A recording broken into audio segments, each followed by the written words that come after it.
Audiences aren't the only ones who get the willies from horror movies. For some actors, the process of starring in a film full of jump scares and weapon-wielding maniacs can leave some long-lasting emotional marks. In the case of these scary movie stars, being a part of a fright flick took a toll on their psyches during, and sometimes even after, production. The chestburster. The chest-bursting scene from Alien ranks among the most iconic moments in all of sci-fi film history. And there's no doubt that it worked so well because the cast really didn't know what was about to happen and were genuinely shocked and terrified by it. Director Ridley Scott explained his decision for letting the creature's cruel reveal happen in real time during the shoot by telling Empire magazine, "The reactions were going to be the most difficult thing. If an actor is just acting terrified, you can't get the genuine look of raw animal fear." His approach to eliciting sincere scares worked, as Veronica Cartwright later remembered. "You see this thing start to come out, so we all get sucked in, we lean forward to check it out. All of a sudden it comes out. I tell you, none of us expected it. It came out and twisted round." Cartwright reportedly passed out as a result of the scene and still talks about how upset it made her to this day. The claws. The real-life ghost hunting history of Ed and Lorraine Warren is freaky enough to put anyone on edge, but actress Vera Farmiga knew very little of her character's real-life counterpart before signing on for The Conjuring, and receiving her first paranormal encounter as a welcome gift. While she was doing research on Warren's work, she had a brush with the beyond after she hung up the phone with director James Wan. Cinema Blend reported her saying, "I opened the computer screen and there were 3 digital claw marks, from the upper right diagonal to the lower left."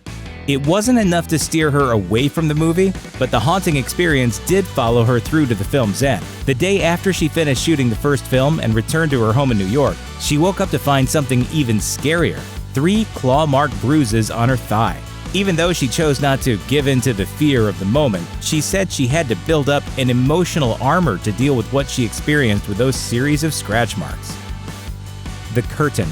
When it comes to the horror genre, Patrick Wilson is something of a scream king. The actor's filmography is filled with freaky fare, but it was the second Conjuring film that freaked the actor out the most. According to him, there was a pretty trippy moment during production involving a certain haunting that led the crew to bring in a priest to bless the set. He told Metro, "It was a huge curtain that went from the floor to the ceiling, which was sort of waving violently, and there was no door open or fan on, no nothing.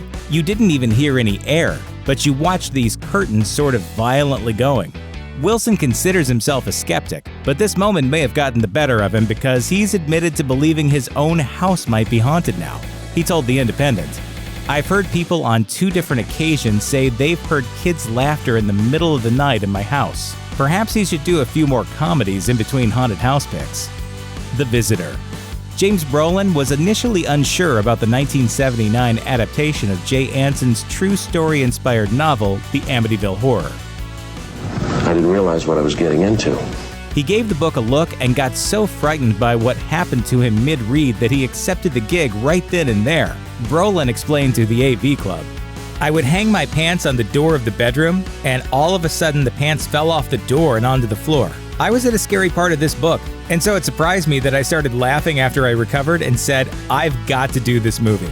And he wasn't the only Amityville alum to succumb to superstition associated with the series. The 2005 remake was also the site of some freakish coincidences, such as a fisherman's body washing up on the set shore as filming geared up to begin. Ryan Reynolds told MovieWeb, "A lot of the crew were waking up at 3:15 in the morning, which was when all these atrocities in the house took place each time. I think it was a subconscious thing. You read the script and suddenly pop awake at 3:15 in the morning.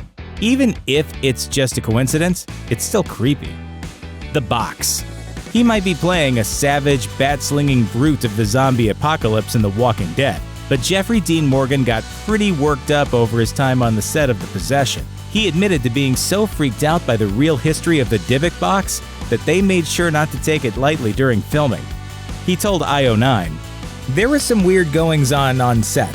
Lots of light bulbs exploding, just overall kind of creepiness. Don't mock the box was sort of the mantra that we lived by while we were filming this." He purposefully steered clear of the real box that inspired the film, saying, "Somebody wanted to bring the box to the set. The real box. I was adamantly against it. If you go and look at what has happened to people that have had contact with an actual Dybbuk box, It's not good stuff. Why risk that? Why indeed? The Clown. Capturing the essence of Pennywise the Clown for the cinematic adaptation of Stephen King's It would be no easy feat for anyone. Not only was there a prior portrayal by Tim Curry to live up to, but unlike most villains, there are no human or redeeming qualities to latch onto to make an actor feel better about playing him. Understandably, for Bill Skarsgård, the process of suiting up as the Child Slayer was no picnic.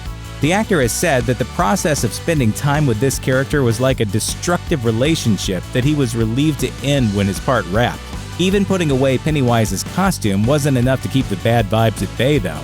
He told Entertainment Weekly, "I was home, done with the movie, and I started having very strange and vivid Pennywise dreams. Every night, he came and visited. It was in the shape of either me dealing with him, sort of Pennywise as a separate entity of me, and then also me as Pennywise in circumstances that I didn't appreciate.